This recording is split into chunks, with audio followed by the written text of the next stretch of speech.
Welcome to ji top. जैसा कि हम लोग कल के वीडियो में पढ़े थे, इस हिस्ट्री का chapter 1 the rise of nationalism in Europe का पूरा इंट्रोडक्शन मैं आपका उस वीडियो का लिंक डिस्क्रिप्शन में दे दूंगा। आप लोग पहले उसे देख लीजिएगा। तो आज हम अपना टॉपिक चलिए शुरू करते हैं, French revolution and the idea of the nation. तो इस वीडियो में हम लोग पढ़ेंगे फ्रेंच रेवोल्यूशन। जैसे कि फ्रेंच रेवोल्यूशन आप लोग क्लास 9th में चैप्टर 1 में पढ़ चुके हैं। तो चलिए स्टार्ट करते हैं video. French revolution start in 1789।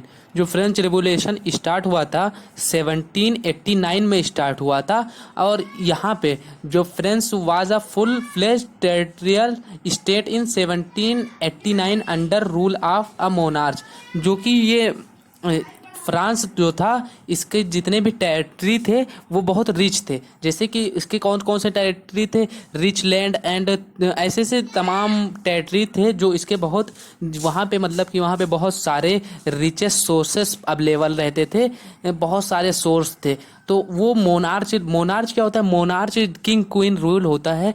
तो उन लोगों के अंडर में ये फ्रांस का टेरिटरी था। उसके बाद political and constitutional change that came in wake of French revolution led to the transfer of सोवियत from monarch to a body to French citizen. अब देखिए इस पॉइंट का मतलब कि जैसे कि पहले उसके बाद पॉलिटिकल, जब वहाँ पे जो रिवोल्यूशन हुआ, पॉलिटिकल के बाद कॉन्स्टिट्यूशन जो चेंज आया, पॉलिटिक्स में जो कॉन्स्टिट्यूशनल चेंज आया, उसके चलते फ्रेंच रिवोल्यूशन को जो लेड करने लगे, वहाँ की एक बॉडी बनी थी 5 मेंबर की, जो कि फ्रेंच सिटीजन के थे, जिसमें ज़्यादातर पीजेंट और ये सब लोग रहते थे।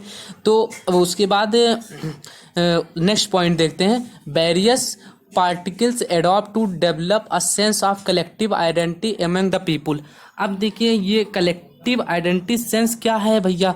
तो कलेक्टिव जो है आइडेंटिटी सेंस ये है, जैसे कि इसमें कुछ पॉइंट होते हैं, मैं आप लोगों को बताता हूँ, आप लोग ध्यान से सुनिएगा। जैसे कि इसमें एक ये हुआ था, the idea of la patrie and we citizen.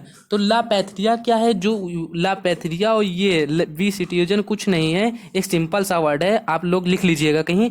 La patria means वहाँ का जो लैंड, मतलब फ्रांस का जो लैंड दिया गया, ला पैट्रिया ने मतलब फादर लैंड, उनको लैंड ऑफ फादर कहा गया। जैसे समझ लीजिए, जैसे हमारे इंडिया में एक भारत का नक्शा बना होता है, वहाँ पे भारत माता होता है, वहाँ पे ला पैट्रिया था। और बी सिटीजन तो था ला ऑफ वहाँ के सिटीजन के लिए कहा गया जो फ्रांस के थे। उसके बाद चलिए हम लोग आगे देखते हैं। थर्ड फिफ्थ पॉइंट शायद, हाँ fifth point, declaration of mission to लाइवर यूरोप फ्रॉम डिपोलिज्म।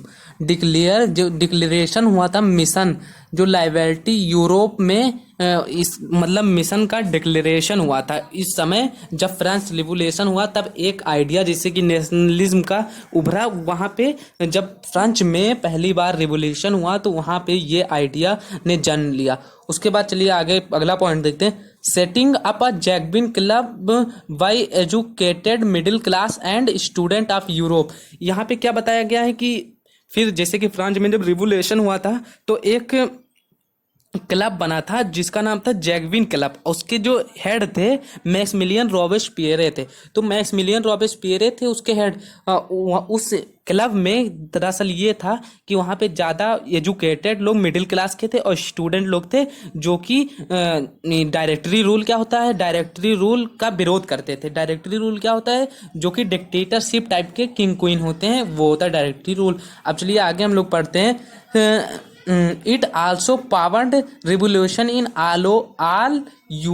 All Europe. मतलब क्या है, मतलब ये कंट्री जो है कि आल्सो बहुत ज़्यादा पावर्ड में रिवोल्यूशन में मतलब सबसे आगे थी। मतलब सबसे पहले फ्रांस में रिवोल्यूशन आया तो इसका बताया गया इसमें कि फ्रांस में सबसे मतलब बहुत ज़्यादा पावरफुल रिवोल्यूशन देखने को मिल रहा था उस समय।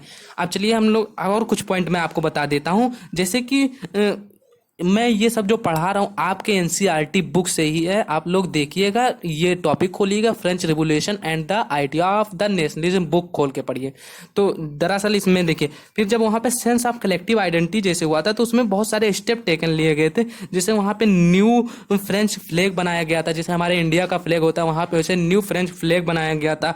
और formation of the national assembly, मतलब वहाँ नेशनल असेंबली भी बनाई गई थी, फॉर्मेशन गया था और लोगों ने शपथ लिया था। क्या शपथ? New hymns were composed oath were taken, मतलब वहाँ के पीपुल लोग थे जो उन लोगों ने शपथ लिया। क्या शपथ लिया?